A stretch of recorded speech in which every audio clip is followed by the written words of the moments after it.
Hey guys, it's Sophie from Magnetic Pull. So I've just been bucketing down this really crusty old bike that poured out from about 20 metres, and I've just found something quite shocking attached to the bike. Look, handcuffs, like shackle type handcuffs.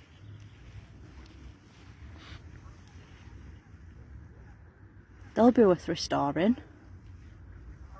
But how do you get it off the bike? Nah, it's pretty brittle, so I'll be able to snap that and get them off.